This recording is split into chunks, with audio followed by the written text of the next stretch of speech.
Graham Potter one, Mikel, in that period where you obviously had quite a difficult period and there was a lot of pressure, would you have gone to the people above in the club, or would you have a very open chat with them about the pressures you were under, the pressures from the fans, maybe what the things you get, and so Graham will be in a sort of similar position now? Would you sort of sought someone's backing and assurance and how he would feel?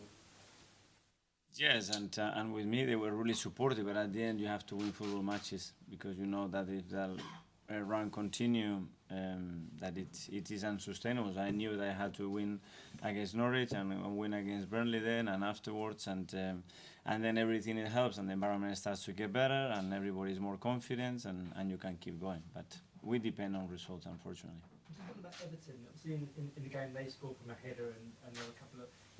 Have you worked specifically on maybe dealing with crosses and the aerial threat that they might pose?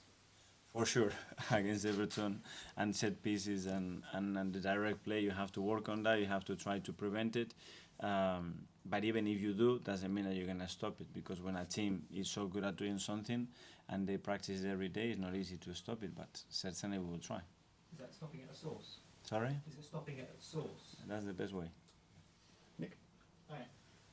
Starting from Wednesday, 4 of the next 5 league games are at home, and they're all against bottom half teams. That's quite an unusual kind of run. Big opportunity ahead in those games. Yeah, but the bottom or not bottom in this league for me is not so important. And we have had many experiences, and a lot of teams have already this season experiences on that.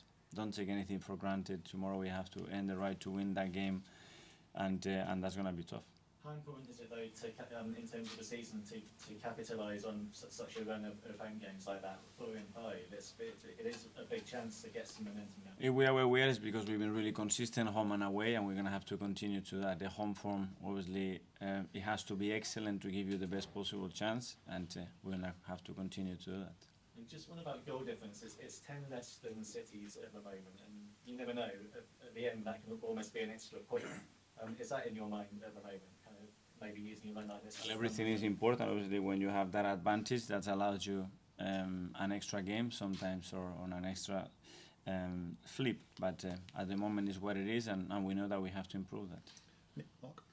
Going back, a couple of weeks ago, you lost to Everton, and you sort of you struggled at Goodison. But Everton's record against Arsenal away is absolutely dreadful, and it seems to be weird that teams can be so good at home, so poor away. And even going back to your time as a player, you regularly got battered by Arsenal. Why do you think that is? Why does that happen?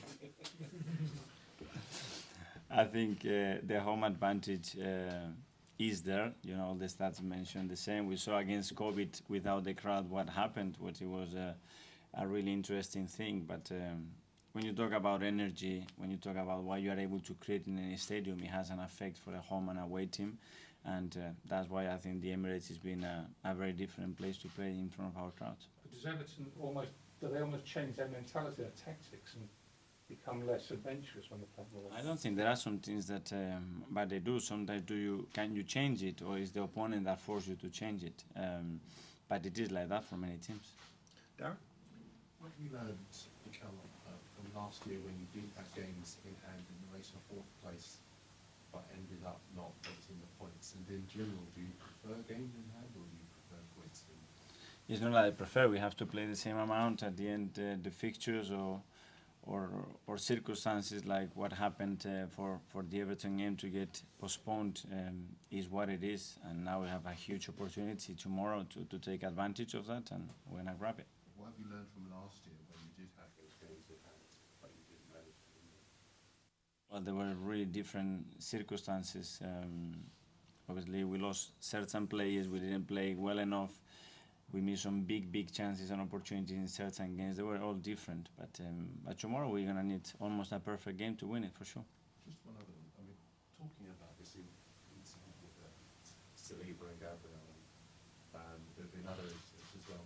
Do you believe Arsenal are getting back to a point where they have on-pitch leaders, which is what has been levelled at them for many years, not having leaders on the pitch involved?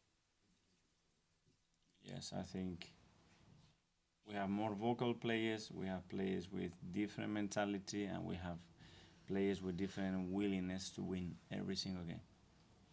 Dan? I'm not suggesting you use these in negotiations with, or in talks with the club, just referencing what Gary asked earlier, but obviously Graham mentioned you and Jurgen as an example of the power of giving managers time. When you were going through your issues, were there any managers or teams that you kind of used to keep your faith that if you would get the time that you would pull through? No, I was just focused on how to turn things around, how to make the team play better, be more efficient, get players back, because we had 11 players out of the squad in that period, so we needed players back as quick as possible as well.